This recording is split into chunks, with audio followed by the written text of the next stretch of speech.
فلسطین۔ جناب علی، آج مجھے اس بزم حال میں بلایا گیا ہے اور اظہار خیالات کا موقع دیا گیا ہے تاکہ میں اس شعر کو بیان کر سکوں۔ سبق پھر صداقت کا، عدالت کا، شجاعت کا۔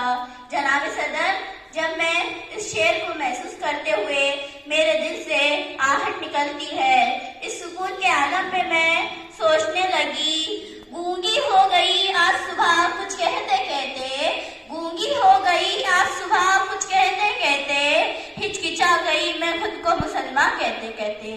یہ بات نہیں کہ مجھ کو اس پر یقین نہیں، بس ڈر گئی خود کو صاحب ایمان کہتے کہتے۔ میرے شرف میں گد سے ادیب کتاب کا جو پوچھا، میں گڑ گئی زمین میں قرآن کہتے کہتے۔ جناب علی، ہمیں یہ سوچنا ہوگا کہ آج صداقت، عدالت اور خاص کر کے شجاعت ہمیں زندہ ہے۔ چلو اب بات کرتے ہیں عدلیہ کی۔ کیا ہمارے عدالتوں میں بیٹھے ججوں کی ضمیر زندہ ہے؟ بلکہ سچ یہ ہے ہمارے عدلیہ کو کب سے عادل کا جنازہ نکال چکی ہے۔ صدر علی وقار، یہ صداقت، عدالت اور شجاعت تو شاید اسی دن دم توڑ گئی تھی جس دن جناب علی، جس دن ایک مسلمان شامی بچی نے دم توڑ دیا تھا کہ میں اللہ کے پاس جا کر سب کچھ بتاؤں گی۔ جس دن ایک مسلمان فلسطینی بچے نے بھوک سے نرحال ہو کر کہا، یا اللہ مجھ سے میری زندگی چھین لے تاکہ میں جنت میں کھانا کھا سکوں۔ صدر علی وقار، اس صداقت، عدالت، شجاعت شاید اسی دن دم توڑ گئی تھی جس دن عمرہ اور شرفا کی بیٹیاں انسٹاگرام، فیس بک، ٹک ٹاک پر اپنے جسم کی نمائش کرتی تھی۔ صدر علی وقار، یہ وہی عمرہ اور رئیس لوگ ہیں جو اسی وقت غریب گھرانے کی عورتوں کو روٹی کے ٹکڑوں کے لیے سر عام نچایا گیا کرتے تھے۔ آج ان کی بیٹیاں سوشل میڈیا پر رقص کر کے لائک اکٹھا کرنا فیشن سمجھتی ہے۔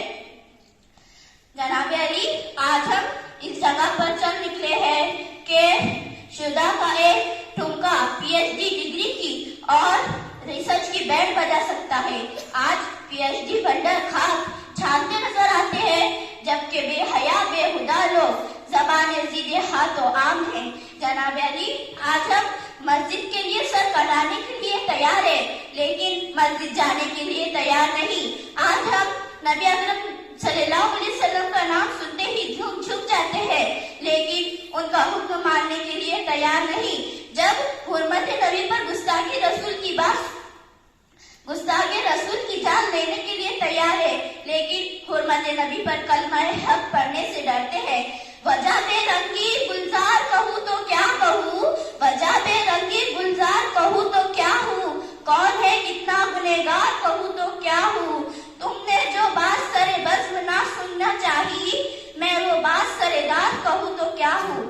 جناب علی، وہ تیز ہے جہاں لہلہاتے کھیتوں سے آج بھی ڈر کا خوف آج بھی میسر نہیں ہے۔ صدر علی وقار، میرا ہم وطن صداقت، عدالت اور شجاعت نہیں، سستے داموں میں بیچ کر اور شمشیر کو بندیاموں اور تاکوں میں سجا کر نماز آج بھی پڑھتے ہیں۔ میں یہاں پر اپنی تقریر ختم کرنا چاہتی ہوں شعر کے ساتھ۔